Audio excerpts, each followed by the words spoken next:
We are the anchors of Queer News Tonight, and this evening we discuss the queer headlines. A controversy over flag displays in Missouri has taken a new turn. After a local community restricted pride flags and secular displays in public facilities, community members responded by filing a formal library challenge against the Bible, arguing that if secular and inclusive materials are restricted, religious texts must face the same exact standards. Johnson's gets put on notice, and I have an exclusive interview with former owner Matt Colunga. A major legal battle over transgender healthcare privacy has reached a turning point. Following federal grand jury subpoenas targeting hospitals across multiple states, a court ruling has granted federal investigators access to medical records concerning gender-affirming care for minors. A family-owned pharmacy in Woodland, California was targeted in anti-LGBTQ hate crime after displaying pride signs in its storefront windows. Following days of online harassment and broken glass, the owners are responding with resilience. All this important LGBTQ plus news and a whole lot more this evening on Queer News Tonight.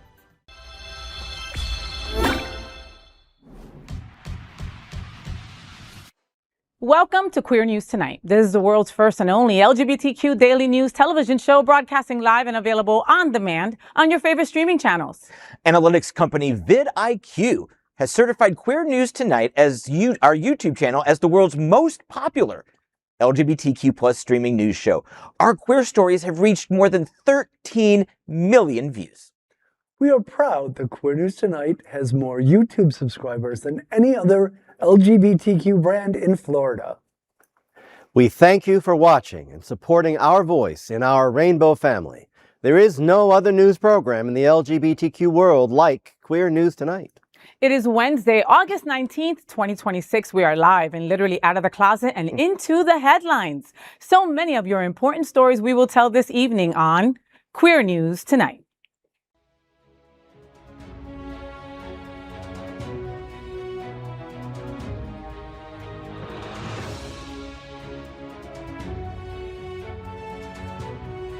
You're watching Queer News Tonight, the world's first daily LGBTQ evening news show. Welcome to the world's most important LGBTQ evening news show. I'm FayWhat, and let's queer up the USA view. Bible faces challenge at Missouri Library following strict pride flag restrictions. A formal challenge requesting the removal of the Bible from a public library system in Missouri has been filed following local policy changes that restricted pride flags and other inclusive displays. The challenge emerged after local officials moved to limit non-official flags and secular symbols in public spaces, prompting community members and civil rights advocates to test the consistency of those policies. Residents filing the challenge argue that under strict content neutrality rules, books containing violent or graphic themes should be subject to the same review standards as identity-based displays. Library administrators are reviewing the challenge. This highlights growing legal and First Amendment debates across the state, where attempts to restrict LGBTQ plus symbols are triggering counter challenges grounded in equal protection and religious neutrality. Wow. Well, this is what happens when you start deciding certain ideas or identities are too dangerous for the public to see. Eventually, somebody turns your own rules around and asks, okay, then why does this get a pass, right? Maybe the answer isn't banning more things. Maybe it's stop trying to erase people in the first place. Exactly. I fully support the idea of testing the consistency of these policies, limiting non-official flags and secular symbols in public spaces.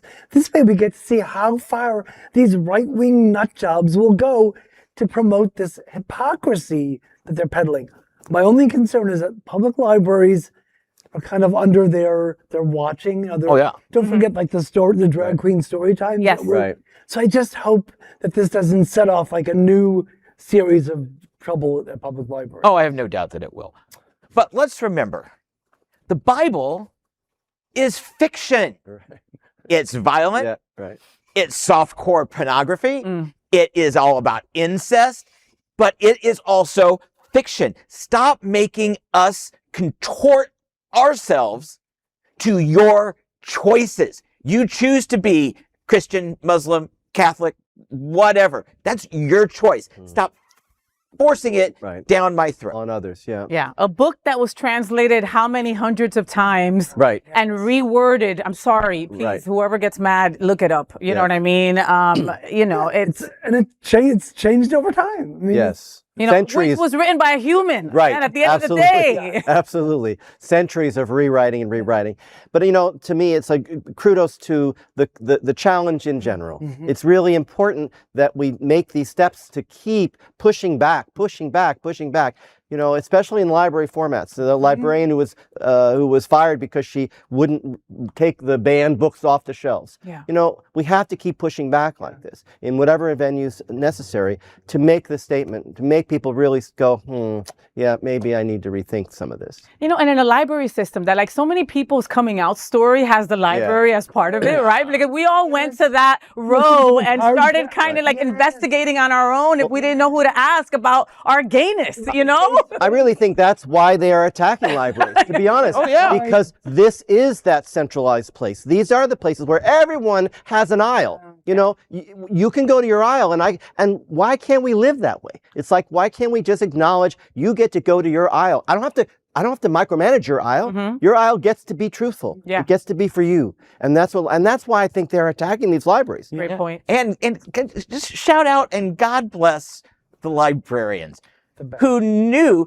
saw us trying to navigate the Dewey Decimal System to gay and looking through, they knew what aisles we were looking for. You know what I mean? They knew. 100%. They knew. They always knew. So thank you to them. Yeah, 100%. A big shout out going out to my friend Marcus, who works at the library here downtown. I adore you. The stories that he has are crazy. And whenever new books come in that are of a certain type, he knows exactly who to point them towards, okay? With no problem, you know? And he's an incredible person, so. Hey everyone, I'm John Hayden, and let's queer up gay culture. In an exclusive interview, former Johnson's owner, Matt Colunga, tells me that payroll at the Wilton Manors strip club, owned by Pride Holdings Group, was missed again last week. And then yesterday, this happened. The sign is small, but the message is huge. Wilton Manors telling Johnson's they have 24 hours to pay up or lose services. The post was taped to the door before noon on Tuesday, August 18th, and says the bar is $2,015.62 behind, and water shutoff will happen Wednesday. This is becoming a regular occurrence for bars owned by Pride Holdings Group. In May, their Aquaplex in Oakland Park was given a utility shutoff notice. They survived that storm, but closed 2 months later. This is our last show. The city told Greater Wilton Manors that they will work with Johnson's if they need a couple of days. But if Pride Holdings goes radio silent, the taps and the toilets will run dry.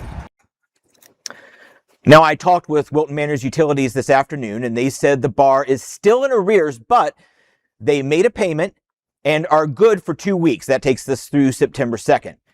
Now, this is the third time in the past month or so that payroll checks have bounced. Former owner Matt Colunga says Pride Holdings Group has collected but hasn't paid sales tax or employment taxes in months. And that many documents haven't been transferred, meaning he could still be liable even though he left the country. Matt says executives Tim Major, as well as Michael and John Barrett, made extravagant promises only to break them, and that, quote, everything was a lie, end quote. He hopes all three go to jail. You can read my entire interview at Out South Florida online and on stands on Thursday. And the thing that makes, you know, it's $2,000 doesn't sound like a lot of money in the scheme of a bar like that, but it's the pattern. Yeah. And the people who miss the checks, you got to remember, bartenders, they get their tips a lot of times on the credit card. They don't get those tips at the end of the night. Right. They are waiting for their checks. Has to be processed, yeah. So they they're missing out on their main source of income, which is not just their base pay, but it's the tips. It is, and that's what they pay for. That's why you become a stripper. It's for the tips. Hello, I mean, come on. Look, I was so glued to Out TV during the Strip Down show that was at Johnson's, right? And it made it seem like, like such a high-profile place, and it is, and I love Johnson's for what it is, right? And now here we are, with all of this. I've seen some of the dancers, I will not say their names, post on Facebook about their bounce checks, right? And again, this is their money. It's not even like, this is their tips that these people pocketed, basically. Unemployment stuff, all the stuff that's like missing that these people need to survive. I mean, the saga continues, and it sounds like the shameless Pride Holdings Group has no plans to do anything. Did you get that sense that they're not going to do anything? I don't want to jump ahead and second guess their motives. Right. No, but I'll tell you, it seems like they're not going to do anything. I mean, both of them have stepped down and retired. So, I mean, like now, who do you go after, right? They're not the same faces that we fought with for the last 2 years, right? So, like, what does that look like, And these dancers, pay your people. Pay your people. It's their money. There is no other queer nonprofit. Thank you very much, John, for your reporting. Always incredible. Please follow John in Greater Wilton Manors for everything to do with our community. All right. There is no rock that goes unturned. Okay. John goes above and beyond to make sure that you know what's going on in your community. So make sure that you follow him on all social media outlets, including Instagram. I'm Gregg Shapiro, and let's queer up health. Court decision allows federal investigators to access transgender patient records. A federal court ruling has cleared the way for federal investigators to access patient medical records from healthcare institutions providing gender-affirming care to minors. The decision follows extensive legal challenges from civil rights organizations, healthcare providers, and impacted families who sought to block Department of Justice grand jury subpoenas. Federal officials maintained that the records were necessary to investigate alleged healthcare offenses, including off-label prescription practices, insurance billing, and medical compliance. Conversely, advocacy groups argue that seizing sensitive patient files violates Fourth and Fifth Amendment privacy protections and creates a dangerous precedent for government intrusion into private medical decisions. Legal representatives fighting the subpoenas emphasize the chilling effect on healthcare privacy, with Lambda Legal Senior Counsel Omar Gonzalez-Pagan asserting, quote, using subpoenas to attain the identities and sensitive health information of transgender young people to effectuate such goals should send chills down the spine of every American, end quote. Civil rights organizations indicate they plan to appeal the ruling as broader legal disputes over medical privacy continue in federal courts. Well, from my perspective, I would probably put more faith in the advocacy groups arguing that, quote, seizing sensitive patient files violates Fourth and Fifth Amendment privacy protections and creates a dangerous precedent for government intrusion. I mean, it's haunting. Government intrusion into private medical decisions, end quote. And I certainly believe what they would say over the shady claims being made by federal officials. Bill? No, I mean, it's just outrageous. We go through a period, what happened to HIPAA laws? It's like, what we talked about in the earlier story. There's this double standard existing in every avenue, everywhere we look. There's a one standard over here, but then there's this other standard to get at our community. It's so upsetting. I can't. Well, this should concern everyone. Okay, whether you're transgender or not. All right. The reality is that your private medical records should not become a political weapon, no matter who you are. Because once we decide the government can reach into one group's healthcare decisions, then every American is going to be asking, like, whose medical records, can we get into at any time, and that just can't be the case. It's like a domino effect. It really is. And there can never be any good reason. There really can never be any good, because like you say, you open Pandora's box. you can't close it again. You can't. Well, what's a little unnerving is that this decision comes from the Ninth Circuit Court of Appeals, which is generally considered the most liberal Really? court. Now, of course, when you've had so many years of Republican rule, they can make appointments, but it's generally been considered that. So now it was a split decision on the Ninth Circuit. So now the case is sent back to the district court judge in Seattle. He'll adjust his ruling as such. Then it will probably be appealed again to the Ninth Circuit and then likely on to the Supreme Court. So this was going to be going on for a while. But you know what? Here's the thing. Off-label use is nothing new. You know what the most famous off-label use is? Viagra. It was a heart medication. Yep. But don't nobody know that now. Yeah, right? Well, mind you, everybody can get Viagra, but God forbid I need an abortion. Yeah. That part. I'm Bill Olson, and let's queer up business. Pharmacy vandalized in anti-LGBTQ slurs following online threats. Corner Drug Company, a 130-year-old family-owned pharmacy in downtown Woodland, California, was vandalized in an apparent hate crime after displaying pro-LGBTQ+ signs in its windows. Vandals smashed a storefront window featuring stickers that identified the business as a safe place and spray-painted anti-gay slurs across another window. The attack followed days of intense online harassment, derogatory messages, and social media targeting by local anti-LGBTQ+ accounts. Community leaders and local advocates noted that the incident fits a broader pattern of online targeting, leading to real-world intimidation against supportive local businesses. Rather than backing down, the pharmacy's owners responded with humor and community action, announcing plans to donate to local LGBTQ+ youth organizations like Elevate Queer YOLO and the Davis Phoenix Coalition as a direct response. Addressing the individual responsible, Corner Drug Company said, quote, "To the person that did this, we can fix a window, but you will always be broken," unquote. Woodland police are reviewing security footage as community members gather to support the historic business.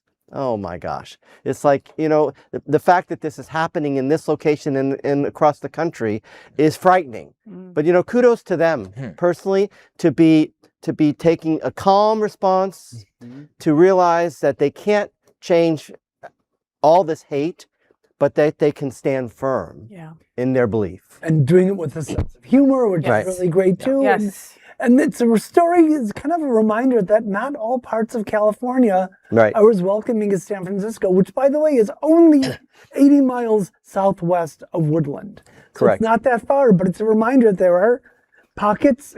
We know we live in Florida. We live in Florida. It's the same thing. The only difference is our metropolitan areas aren't large enough to create the dynamic in California, where they are still in the majority over this wackadoo minority. Yeah. And here in our state, we ride that really barely purple balance. Yeah. And to your point, Woodland is about half an hour outside Sacramento. It's like 15 miles from the Sac. Yeah. So once you get outside of these major areas, once you get into inland California, it's quite red. It's rural. Yeah, very red. Yeah, but kudos again to these folks for slapping back with some humor, raising the money, changing the window and going. I mean, they've been there. They've been there forever, 130 years. 130 years. Serving the public. It's sad. It's just ultimately sad. You were at that grand opening, right? Were you? Did you help them set up the review on the I'm sorry. In the right spot. LGBTQ 1-minute news? Let's queer up sports. Out athletes speak up on LGBTQ plus visibility at Women's World Cup. Reporting by Outsports highlights the growing presence and visibility of LGBTQ plus athletes competing at the Women's Field Hockey World Cup. The piece features insights from prominent international players, including Spanish Olympic goalkeeper Clara Perez and German national team star Lucy van der Heide. Both athletes discussed how living and competing openly fosters an environment of inclusion for the next generation of players. The tournament has identified at least 16 out LGBTQ plus athletes representing various national teams across the competition. Players emphasize that field hockey has traditionally offered a supportive culture, but stress that visible representation remains essential for challenging stereotypes globally. By competing at the sport's highest level as their authentic selves, these athletes aim to inspire young sports participants worldwide to embrace who they are both on and off the field. Well, of course, this got me thinking about heated rivalry and all of that, right? Because that's already like, brought visibility for sure, you know? But this is why visibility still matters, guys. Yes. You know what I mean? Somewhere there's a young queer athlete wondering if being herself means giving up the sport that she loves. And that's not fair, you know? But she sees these 16 out athletes and says, maybe I can be me. Maybe I can play the sport that I love authentically. And that right there makes it all worth it.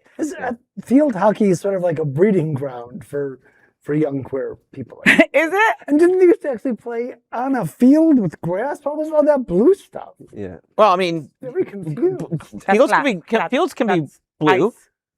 It's field hockey, not ice hockey. Not ice field hockey. hockey's being a field, Right. like grass. And why was it okay? And Well, why was it blue? But I know Boise University plays on a blue field. Yeah, Artificial turf. yeah, it's artificial turf.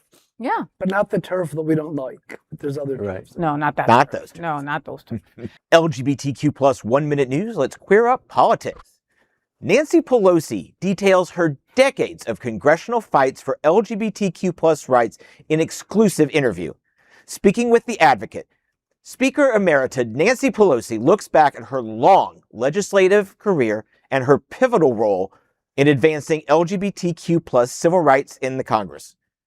Representing San Francisco since 1987, Pelosi entered federal office at the height of the HIV/AIDS epidemic, using her very first speech on the House floor to demand federal funding and urge governmental action to fight the crisis.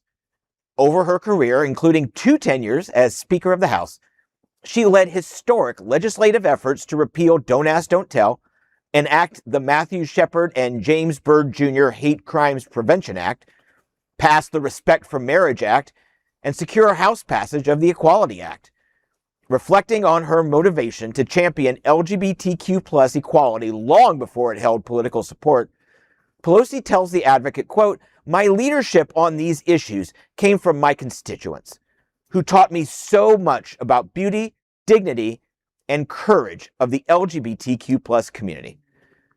Looking forward, Pelosi, who will leave Congress in January, warned against recent legislative attempts across the country to roll back trans rights and bodily autonomy, urging the next generation of advocates to stay active and stay vigilant. You know, in 1987, I don't think Ronald Reagan had even said the word AIDS yet. Yeah. There were probably maybe a dozen congressional districts, a dozen Congress people that would have made a statement in favor of the gays and be such an advocate for our community. She's going to be missed, but as everyone must exit the stage at some point, I am excited about the next generation that is coming up behind her. And So imagine, yeah. and imagine that next generation that looks up to freaking Pelosi. I mean, Pelosi's amazing. I mean, like you said, she's been standing up for us when it wasn't cool.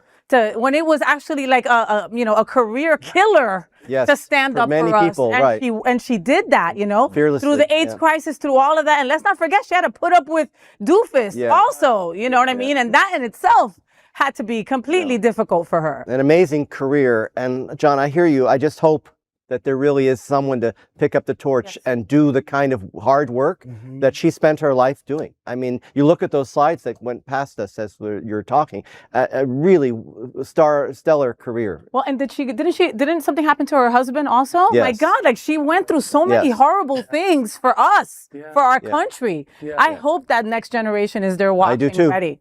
Yeah. Thank you, Mrs. Pelosi. Thank you. For your years of support and for relentlessly taunting Mango Mussolini. LGBTQ 1 Minute News. Let's queer up education. University uses federal work-study funding for LGBTQ center student positions. A report by Campus Reform examines Central Connecticut State University's use of federal work-study funding to hire student staff for its campus LGBTQ center.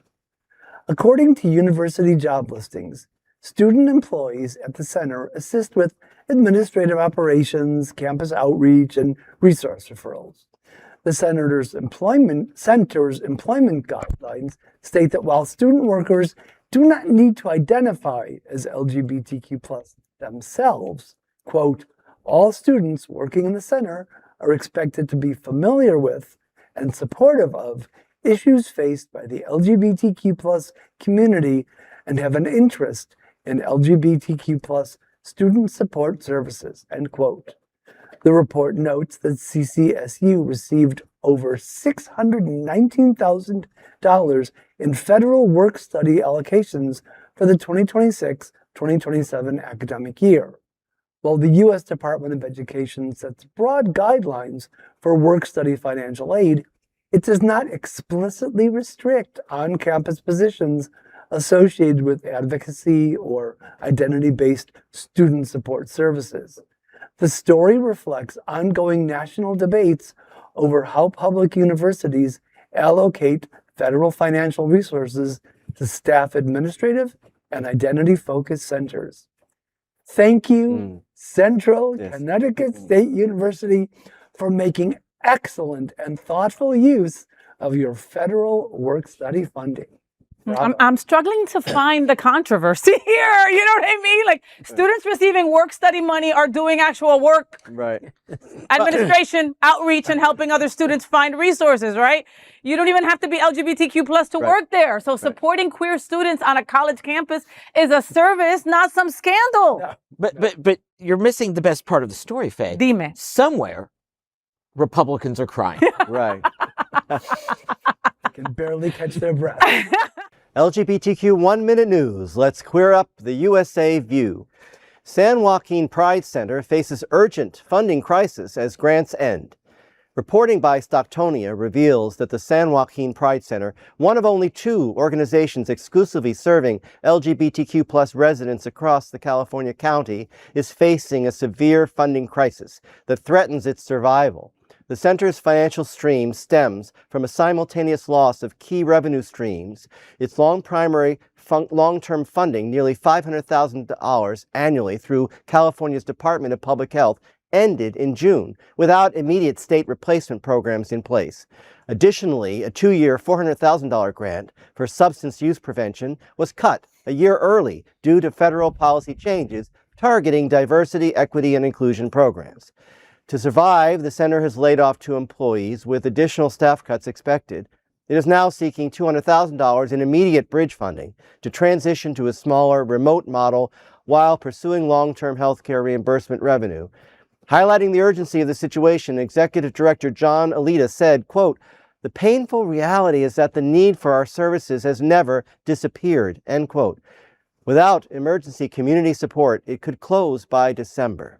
Heartbreaking to hear these constant attacks, choosing funding, removing funding, allocating, oh, we're going to give over here, but oh, diversity, equity, inclusion, no, can get no funding.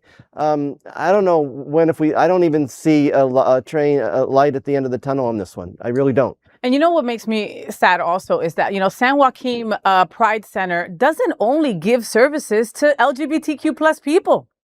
Okay, right. People that just have substance disorder, use disorder, went there to go to meetings. Okay, and now they no longer have a place to go to. All right, that additionally with LGBTQ+ people not having a safe space and all of that, they're the real losers here, and that really is sad. Well, and things are tough all over. I mean, locally, our community centers are facing funding challenges due to these cuts. Our arts programs, and that's the same in California. Yeah. They just have bigger and more liberal base to absorb it. I have a feeling, though, that something will come through and remember, make it work. Like we said earlier, Central California, who knows? Maybe not. It's a red state, desert. Though. The state could, is... I was surprised to hear that there wasn't something in place at the state level to correct this attack from the government, from the federal government level. I agree with you, John, on that. Well, it's a familiar and unfortunate situation affecting Pride centers all over the country, especially when we really need Hotspots Magazine, Happening Out Television Network, is a nonprofit 501c3 media company in the same model as PBS and NPR, but created for the LGBTQ+ community. Our nonprofit mission is to support the 11 pillars of our community. We want to inform and educate the key issues of lesbian, trans, Latino, Black, healthcare, seniors, students, faith, social justice, business, and queer culture. Help us support our diverse community. We are part of one of the largest LGBTQ nonprofit media companies in America. Hotspots happening out South Florida. In 2026, our magazine is celebrating 41 years of the LGBTQ experience, and Queer News Tonight is celebrating our 5th anniversary with more than 16,000 LGBTQ television stories. We present South Florida's major LGBTQ events, including Pride Fort Lauderdale, Stonewall Pride, and Pride Fest. Our magazine events, television news, talk, and entertainment shows support our mission to educate the LGBTQ and broader community. This year, more than 100 community leaders will sit at this very table and share their voice as our anchors. Together, we host this show to support the LGBTQ+ community. Let's meet this evening's anchors at Queer News Tonight. Let's welcome anchor, my bestie, and current birthday boy, Mr. John Hayden, to the table. A journalist for 31 years, he now focuses on hyper-local reporting, covering LGBTQ+ issues. Wilton Manors, Lauderdale by the Sea, Fort Lauderdale, and Oakland Park. You can see all his reports at Greater Wilton Manors on YouTube and Facebook. And the community is still rallying, John, around the staff and cast of Aquaplex. Yeah. What's happening out? Well, this weekend, Lit and the Boy, two of my favorite places, one's a guilty pleasure, I'll let you figure out which one, are having a fundraiser extravaganza. Friday night at La Boy and Saturday night at Lit, your fave queens from Aquaplex are performing to raise money to help bridge the financial gap created when Aquaplex closed last month. Shows start around 10 o'clock on Friday at La Boy and 8 o'clock Saturday at Lit. Admission is free both nights. Donations are accepted. Tips are expected. Yes. Also, half of bar proceeds will go to the fund. So come thirsty. I love that Lit and La Boy are doing this. I remember Howard and Charles texted me like almost as soon as the news broke that they were closing, like, we're going to do something to help. And so this has been in the works for several weeks. And I just love it. It's a chance to come out, have a few drinks, help our queens, help, and the cast, or not just the cast, the staff as well. We forget about the barbacks. We forget about the chefs. We forget about the food runners. They're going to benefit from this too, because they need other jobs as well. So I love this, and you know how much I love going out late 8 o'clock on a Saturday night, but I'm going to do it because it's important to do it. Because it's important, and because it's Lit Bar and La Boy, two great places. And what I love is that we have something for everyone, right? If you weren't able to go to the fundraiser that I hosted last Thursday at Hunters, then guess what? You have 2 more opportunities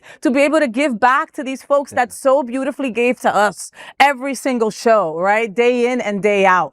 There's 34 employees that lost their job. 34, okay? And we had an incredible fundraiser last week, and we raised over $20,000, okay? Wow. That ended up being a check of about $700 for each person, okay? Which can help, but it's not going to solve all the problems, right? So, we need more money. More and with support. These 2 events, we'll be able to give them some more money. You know? John and I are not Nighthawks either, but we'll roll up our sleeves to be there because it's important. Another John, not me. Right, no, my John. John. No, I know, for the viewers, just for the viewers. My John. No. Yeah, my John. I don't think I've ever seen such an amazing outpouring of generosity anywhere else I've lived. I mean, bravo to our community for its outstanding show of support. Yes. Yeah. Yeah, and bravo to John Hayden for covering it, okay? So make sure you go to Greater Wilton Manors for everything that has to do with our community. The good, bad, and the messy is all right there, brought to you by the one and only Mr. John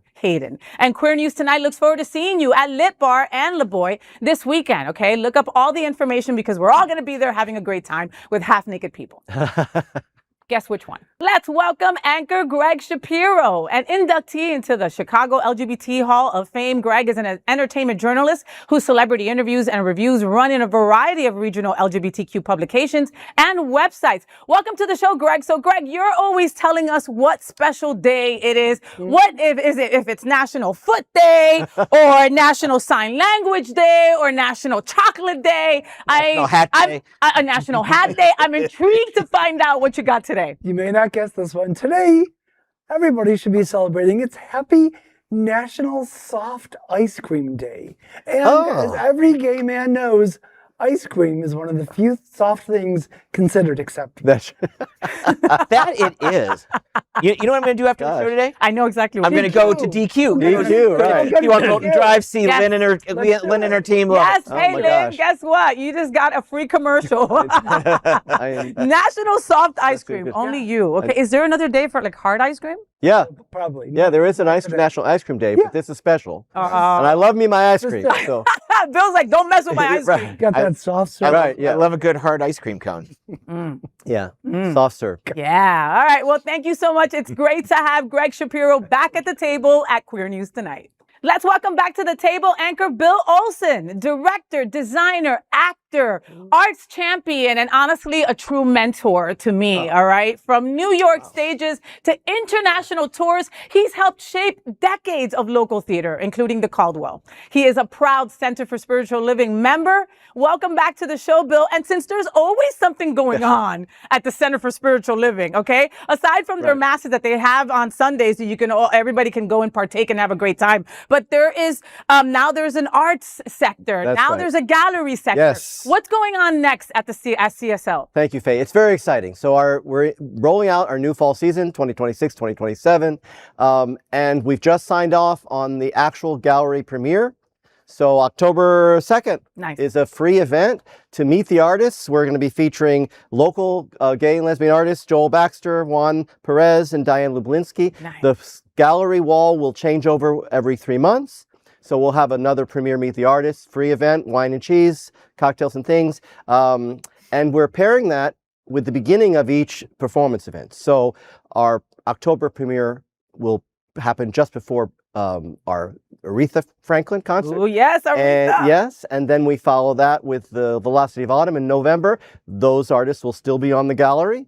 And then we'll have a gallery changeover. We're negotiating who those artists will be for January rollout. And we have a concert in January. And of course, the big musical in March, we're doing Baby. So it's an exciting season. Lots going on at the Center for Spiritual Living. And I'm always asked all the time by people who have just moved here, how do I get more connected? What more can I do? Go to the Center for Spiritual Living. Events like this, when you get to go to a free events to spotlight artists, you get to meet some incredible people. You do. And especially like-minded people, you know? Right. And we always have our information. So our audition information will be out on the table. So you come to the Meet the Artist event and you might pick up the flyer and go, oh, here are the dates for the auditions. I'm interested. So there you go. Yeah, well, And are there auditions? R-E-S-P-E-C-T. Suck it to me, suck it to me, suck it to me, suck it to me, suck it to me. So we're fortunate. We already have contracted. So the J Blue Band and Christina Gilbert, we're so excited to have Christina and her band. So Aretha is already in the works. Can I audition for a chorus spot? Oh my God, no, you can't. Well, I'll have to just reach out to Christina on that one. Oh. If you fit the gowns, maybe. I do. She'll have her 3 backup gals, so who knows? And now, let's welcome tonight's lead anchor, the one, the only FayWhat. She is a legendary events host, television and radio personality, and the host of Hotspots Happening Out, the FayWhat Show. Someday we're going to have to go into how we name that show, but that is not the time or place today. What is going on with you, girl? Oh my goodness. So let me tell you, my show aired yesterday. So if you missed it, you can still watch it anytime on Facebook and YouTube, please. And I had an incredible guest, someone who is known in the community. Some might like him, some might not. I adore him. But he's got shit on me, which is probably why I adore him. His name is John Hayden, and he was part of my show. So please watch it. A couple of the topics that we hit, right, were bisexuality. Do you date someone who's bisexual? Do you try to stay away from that? Have you ever dated someone who was bisexual, Gregg? My husband was married in a previous life. All right, so then that technically, he's all the way gay now. All the way gay now. But so you did. Okay, Yeah. Bill? Yes. Okay. Yes. Yeah. It's a good question to ask because, to be fair to that person, it's like they deserve to be who they are and then decide. It's funny how And people so- who are labeled don't want to label other people when it Correct. comes to relationships Correct. that they're in, Yeah. right? Because it makes it more messy for us. So me and John discussed that. Yeah. What else did we talk about? We talked about, we also had a Dear FayWhat where we had to help a gay boy that was thrown in the friend zone after dating hardcore for a month. Yeah. He was introduced as a friend, and John knew what that's like. I did. wow. And I do share that experience. Look, watch the show. Watch the show. But Too Long Didn't Read version, the guy was ignoring red flags. I just know in my heart, because I have ignored flags redder than the shirt I am wearing now. And I got to tell you, guesting on your show is so fun. Yes. Oh my gosh, it you're is sweet. it Bill's is been out. incredibly Yes. fun. That's right. You've It's a done it. Great time. If anybody or if FayWhat ever reaches out to you and says, "Hey, I'd like you to come and be in bed with me," do it. It is so fun. Run, don't walk. Gregg has been running away from my bed for at least 4 years. So we'll see. We'll see what happens there. Every time I ask him, he's like, I'm busy. I didn't even give you a date, though. I'm busy, all those things. All right? As a nonprofit LGBTQ media organization, we'd like to thank our viewers for supporting our mission to tell the stories of the queer community. We'd also like to thank the generous support of Jets Pizza. Jets is the LGBTQ community's most popular pizza in South Florida. Don't touch my pizza, John. Take a look around these streets. Do you really think we woke up one day and said, yeah, the world needs more pizza? Nah, just a better one. Better, like the world's best pizza. Jet's Detroit-style pizza. Hand-pressed and baked to the thickest, crispiest crunch. You're welcome. Now visit jetspizza.com and save. Click on hot deals for special offers in your area. Jets, better because it has to be. These were today's headlines from Queer News Tonight, and our anchors represent the best of our LGBTQ plus family. If our community is important to you, then share this news with your friends and family. Don't forget to join the conversation on your favorite streaming platform. Queer News Tonight is the only live LGBTQ digital television show in the world that is out of the closet and into the headlines. We need your support. If our community is to grow and then thrive, we must tell our stories and bring them to the attention of the broader world. This is the only place in the world that tells these type of LGBTQ stories in motion and sound. That is the passion of Hotspots Magazine, Happening Out Television Network, and Queer News Tonight. I'm your lead anchor, FayWhat! And I thank you for joining us on behalf of my fellow LGBTQ plus anchors here at Queer News Tonight, including John Hayden, Gregg Shapiro, and Bill Olson. We'll see you daily at 8 p.m. to our LGBTQ plus world. We wish you a good night.